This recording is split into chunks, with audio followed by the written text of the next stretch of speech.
समस्त साधक साधिका भाई,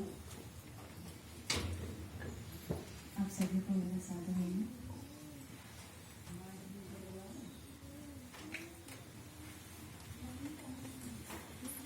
वेद मंत्र के द्वारा साधक ने ईश्वर से प्रार्थना की,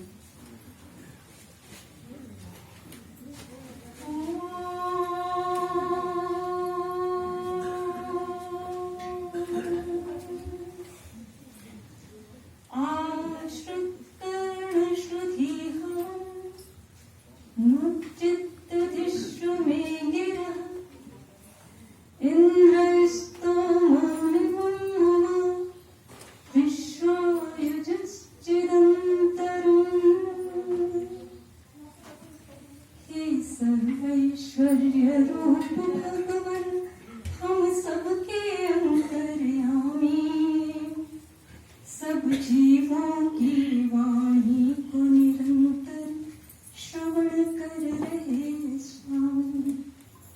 सब मित्र की भांति मेरी वाणी को हे प्रभु शीघ्र ही सुनिए।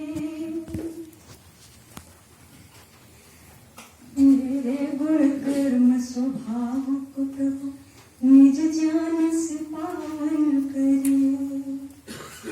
मेरी स्तुतियों के समूह को अपने में कीजिए धारण। मेरी स्तुतियों को अपने अंतर में कीजिए धारण। मेरे चित्त को शुद्ध कर दे, कर दो सब दोष निवारण, कर दो सब पाप निवारण।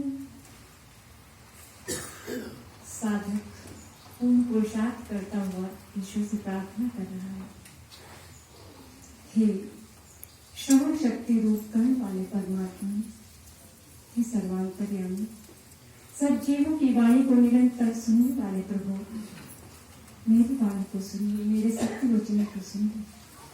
हे प्रभु, जैसे मित्र अपने प्रेमी मित्र की वाणी को बड़े ही ध्यान से, बड़े ही प्रेम से सुनता है प्रभु, ऐसे ही आप भी मेरी वाणी को सुनिए और मेरी स्तुतियों के समूह को अपने जान के मध्य धारण करके प्रभु मेरे चित्त को पवित्र कीजिए, मेरे अंतःकरण को शुद्ध कीजिए। मातृशक्ति बंधुओं, आप में से कुछ लोग तो 21 दिनों से यहाँ पर उपस्थित होकर के यज्ञ योग साधना में भाग ले रहे हैं, अपना जीवन सफल कर रहे हैं। जैसा कि हम सब लोग जानते हैं कि हम जो कुछ भी जप तप चिंतन मनन जो भी कर रहे हैं, तो सबका मात्र एक ही उद्देश्य है कि हमारा अंतःकरण शुद्ध हो, हमारे अंतःकरण की मलिनता दूर हो, हमारी अज्ञानता दूर हो, शुद्ध ज्ञान का प्रकाश हो, ताकि हम अपने शुद्ध सत्य सनातन वैदिक धर्म को, ईश्वरोक्त उपदेश को समझ सकें, जान सकें, तदनुरूप आचरण करते हुए धर्म, अर्थ, काम और मोक्ष की प्राप्ति कर सकें। ऋषि कहते हैं ज्ञानान मुक्ति बंधु विपर्यया। आप सबका चित परिचित ये सूत्र है। ऋषि कहते हैं कि ज्ञान से मुक्ति होती है और विपरीत ज्ञान से अर्थात अज्ञान से, अविद्या से, उल्टे ज्ञान से, उल्टी जानकारी होने से हमारा बंधन होता है। हम सब न जाने कब से युग युगांतरों से, जन्म जन्मांतरों से इस जन्म मृत्यु की यात्रा में दुख सुख भोगते चले आ रहे हैं। और हम लोग ही नहीं, हम मनुष्य ही नहीं, प्रत्येक प्राणी चाहे वो पशु योनि में भी है, सबके सब सुख चाहते हैं, दुख कोई भी नहीं चाहता। किसी भी योनि में रहने वाला दुख नहीं चाहता। तो इस दुख को दूर करने के लिए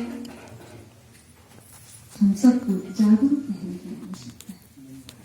ईश्वर कहता है यो जागार तम ऋचा कामयन्ते, जो जागरूक रहता है, जो जागता है, उसकी ऋचाएं कामना करती है।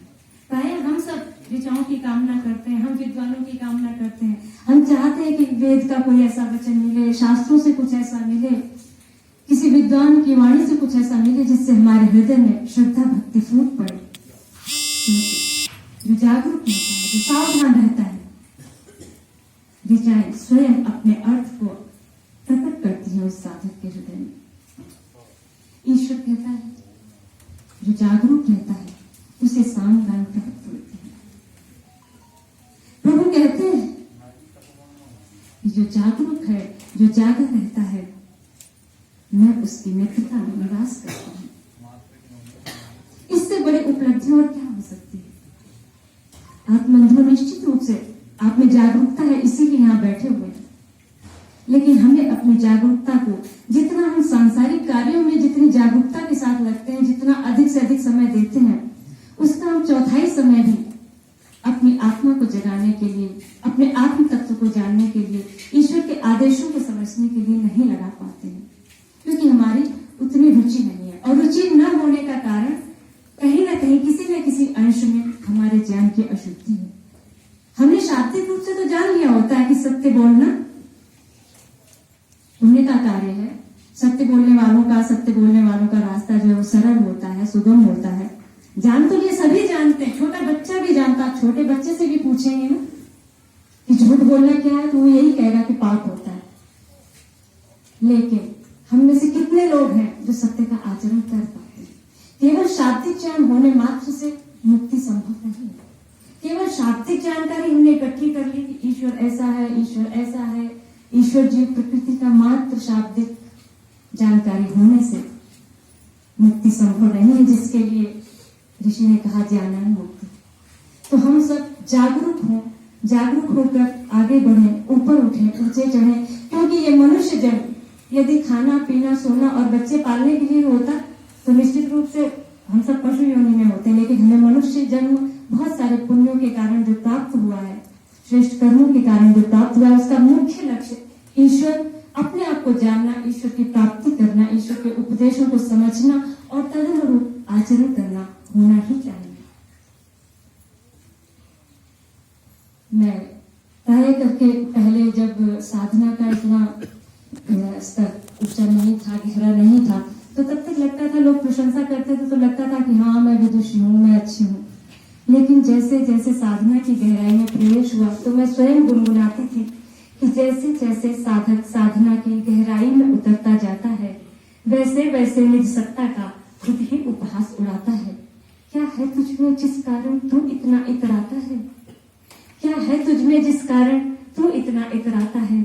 ईश्वर की सत्ता के सम्मुख तृणभुज भी नजर नहीं आता है। हम जब तक लोगों की दृष्टि से अपना अंकन करते रहेंगे तो हमें लगेगा कि हम श्रेष्ठ हैं, और हैं भी, बहुतों से हम श्रेष्ठ हैं भी। लेकिन हमारा लक्ष्य क्या है, हमारा उद्देश्य क्या है, उसके लिए तो हमें ईश्वर को ही सम्मुख रखना होगा कि ईश्वर के ज्ञान के सम्मुख हमारी क्या सत्ता है। किसी भी क्षेत्र में हम विचार करेंगे तो जो हमें, जब हम बहुत ज्यादा पढ़ते लिखते रहते हैं और साधना का स्तर हमारा कम होता है, तो मैं अपनी खुद की बता रही हूँ, तो अभिमान निश्चित रूप से उसमें बहुत मात्रा में मिला रहता है और बोलने के बाद में लगता है हाँ मैंने बहुत अच्छा बोला। लेकिन आप बंधु जैसे जैसे साधना की गहराई में प्रवेश हुआ तो वैसे वैसे बस यही लगता था कि जैसे पूरा जीवन दोषों से भरा हुआ। जबकि सामान्य स्तर में जब लगभग मेरा 15-16 वर्ष की मैं आयु थी मेरी, क्योंकि आप लोगों में अन्य बातों को सुनने के बजाय मेरी अनुभूतियों को सुनने की उत्सुकता अधिक होगी, लेकिन उसके विषय में भी मैं यही कहना चाहूंगी। क्योंकि गंभीर अवस्थाओं को प्राप्त किया 9 वर्षों में, लेकिन मैं 1991 से एक दिव्य घटना, आश्चर्यजनक घटना मेरे साथ घटित हुई थी, जिसने मुझे ईश्वर के प्रति अनन्य प्रेम, अनन्य भक्ति से लबालब कर दिया था और मैंने तभी घर छोड़ दिया था। उस समय मेरी आयु लगभग 15-16 वर्ष की थी। उसके पश्चात मैं योगिनी महाराज नंदेश्वरी जी, जिनका वर्तमान में शुक्र तीर्थ में आश्रम है, मैं उनके सानिध्य में रही।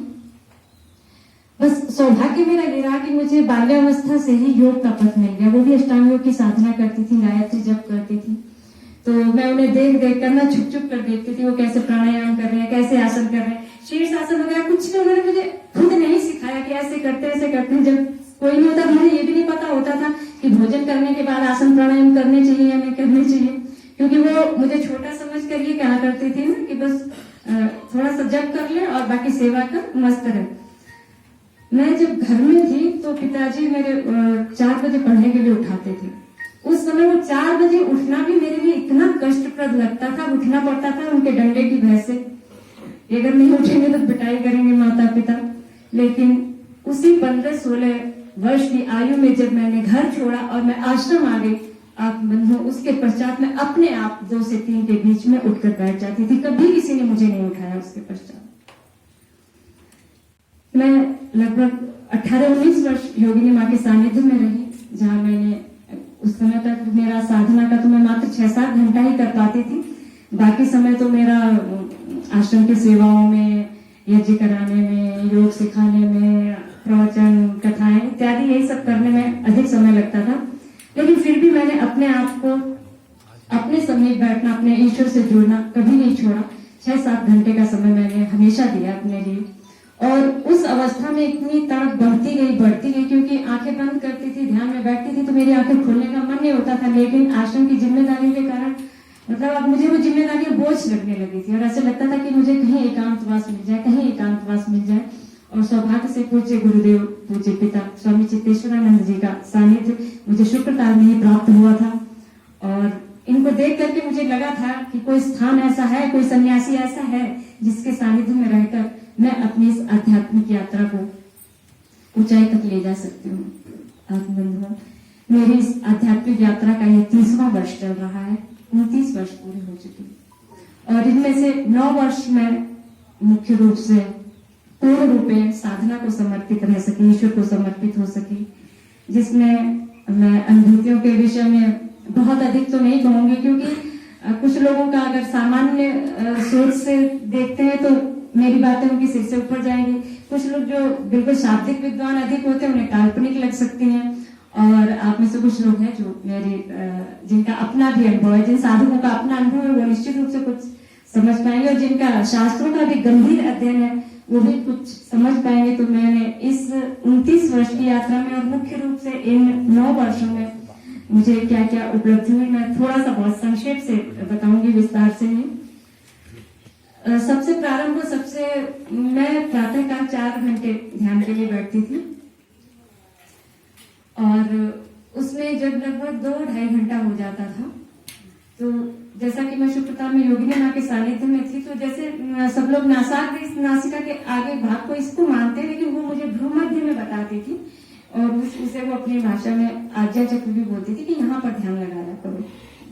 तो मैं बचपन से ही भ्रूमध्य में ध्यान लगाती थी। तो जब साधना की स्थिति बढ़ी, जब लगभग 4 घंटा में प्रातः ध्यान करती थी और 2 समय में लगभग 4 घंटा प्राणायाम करती थी, 1.5 घंटा योगासन करती थी और शेष समय में मतलब सोने का केवल मेरा 4 घंटे 5 घंटे, 5वां घंटा तो वो योग निद्रा जो 4 घंटे के बाद 5वां घंटा होता था, उस योग निद्रा में ही सारी थकान, सारा कुछ और बहुत ही सुखद अनुभूति होती थी। इस कारण मुझे बहुत अधिक सोने की आवश्यकता नहीं रहती थी। तो जब 4 घंटे के बाद 4 घंटे में 2 घंटे के बाद का जो समय प्रारंभ होता था तो प्राण ऊपर प्रवेश करना प्रारंभ करता था और जैसे ही भ्रूमध्य की रेखा से पार करते हुए मस्तक में प्रवेश होता था तो वैसे ही अखंड ओम की ध्वनि, हुंकार भरी हुई ओम की ध्वनि सुनाई देती थी और उस ध्वनि के साथ में ही फिर आंतरिक प्रत्यक्ष होना प्रारंभ होता था, जिसमें प्रारंभिक अवस्था में तो दिव्य शब्द क्या है, स्पर्श क्या है, रूप क्या है, इन सबकी बड़ी प्रखरता से बड़ी स्पष्ट अनुभूतियां होती रही। उसके पश्चात जैसे जैसे साधना बढ़ती रही तो अंदर ही जैसे सूर्य चंद्रमा हम लोग ऐसे देखते हैं तो छोटे छोटे दिखाई देते हैं, लेकिन भीतर बहुत विशाल और प्रखर रूप में प्रत्यक्ष होता था। उसके पश्चात योग दर्शन का सूत्र है मूर्ध ज्योतिषी सिद्ध दर्शनम, तो मूर्धा में ज्योति का क्या आकार प्रकार है, किस तरह की स्थिति है, उसका प्रत्यक्ष हुआ। उसके पश्चात मन का क्या स्वरूप है, मन का कहाँ पर स्थल है, क्या स्थिति है, और ये सब बातें ऐसे होती थी जैसे जब मस्तिष्क में प्रवेश होता था तो ऐसे लगता था कि जैसे मैं दूसरे के सिर को देख रही हूँ बाहर खड़ी, और उसके भीतर क्या है वो बड़ी दिव्य ध्वनि के साथ में, मतलब उसको हम अभिव्यक्त तो बिल्कुल कर नहीं सकते, लेकिन हल्का सा बताती हूँ कि अंदर से वो मतलब उपदेश होता था कि ये मन का स्थल है, ये इसके अंदर से निकलने वाला पदार्थ, ये मन तत्व है और इसकी गति क्या है, मतलब इस तरह से सारा कुछ पूरा उसका विवरण भीतर से मिलता था। और तब मुझे ये ध्यान आता योग का वास्तव में उपाध्याय है।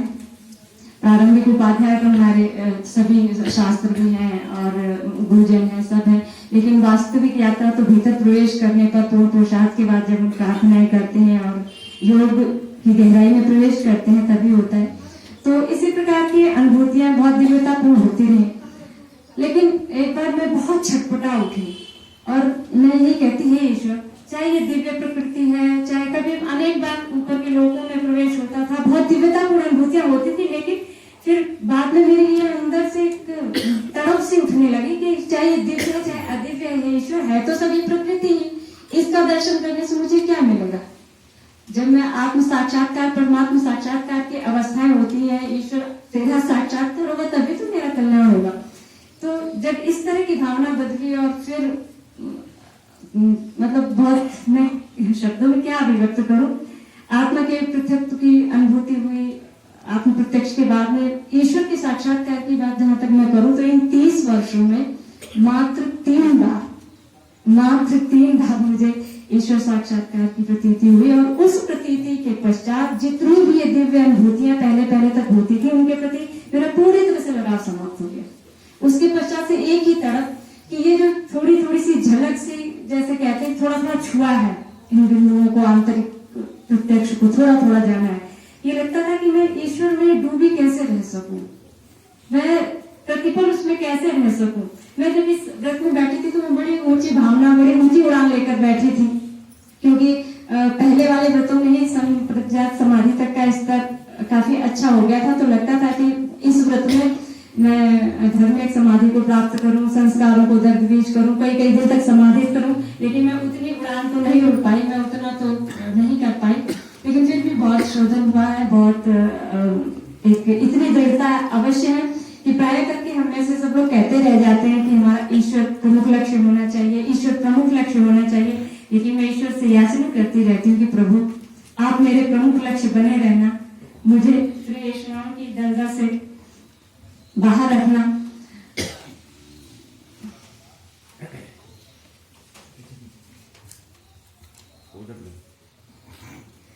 तो मैं इसी तरह की अनुभूतियां होती रही। कुल मिलाकर मैं यही कहना चाहूंगी कि ईश्वर ने हम आप सबको तो वैदिक धर्म के संपर्क में भेजा है, तो आप वेद शास्त्रों का अध्ययन भी करने को सुनने को मिलता रहता है, तो हम अपनी वैदिक संस्कृति को अच्छी प्रकार से धारण करने में समर्थ हों, उसके लिए जागरूक हों।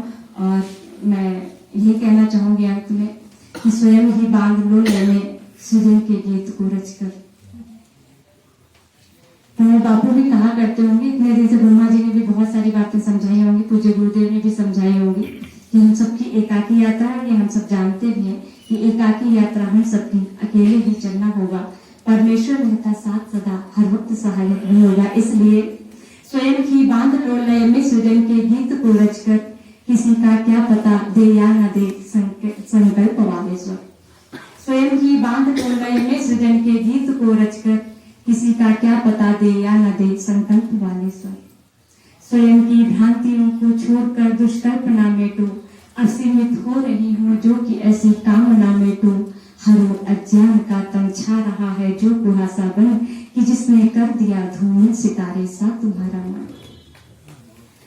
पगों में शक्ति इतनी हो न हारे पूर्व मंजिल के, पगों में शक्ति इतनी हो न हारे पूर्व मंजिल के। स्वयं ही दृढ़ करो यदि टूटते हो हौसले दिल के। चुभे यदि पाँव, चुभे यदि शूल पाँव में, निकालो हाथ से अपने, न टूटे साथ छालों के सफलता के सुखद सपने। और सहारे तो सहारे हैं, किसी दिन छूट जाएंगे। स्वयं के ही भरोसे पर बनाओ जिंदगी का क्रम, किसी का क्या पता दे या न दे, कोई साथ दे या न दे, केवल तो भी अपना विश्वास होना कम। और सहारे तो सहारे हैं, किसी दिन छूट जाएंगे, किनारे साथ ना देंगे, कहीं भी टूट जाएंगे। इसलिए स्वयं ही पार जाना है भंवर में नाव को खेकर, स्वयं ही पार जाना है भंवर में नाव को खेकर। किसी को क्या पड़ी तुमको बचाए धार में बहकर। इसलिए स्वयं ही बांध लो लय में सृजन के गीत को रचकर, किसी का क्या पता दे या न दे संकल्प वाले स्वर। इन्हीं शब्दों के साथ मैं वाणी को को विराम देते हुए एक प्रार्थना जो मैं अपने लिए करती रहती हूँ, उन प्रार्थना की पंक्तियों को एक बार मैं बोलूंगी, तत्पश्चात आप दोहराएंगे और इसी के साथ वाणी को विराम दूंगी। कोटि कोटि नमन हे ईश्वर, हम सबका स्वीकार करो। कोटि कोटि नमन हे ईश्वर, हम सबका स्वीकार करो। भव सागर में जीवन नैया, हे परमेश्वर पार करो। भव सागर में जीवन नैया, हे परमेश्वर पार करो। मेरी इंद्रियां मेरे वश में कर दो पावन परम पिता। मेरी इंद्रियां मेरे वश में कर दो पावन परम पिता। मन पर हो अधिकार हमारा, हर लो सारी चंचलता। मन पर हो अधिकार हमारा, हर लो सारी चंचलता। निंदा स्तुति में संग रहना, हे प्रभु हमें सिखा दो तुम। निंदा स्तुति में संग रहना, हे प्रभु हमें सिखा दो तुम।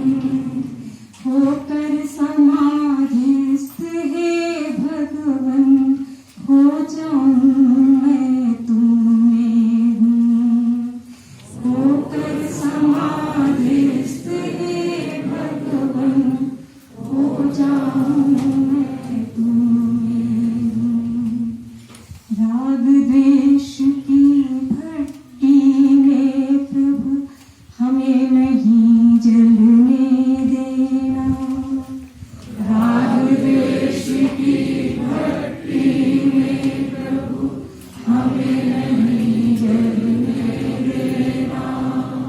देकर सद्विवेक हे स्वामी, सब दोषों को हर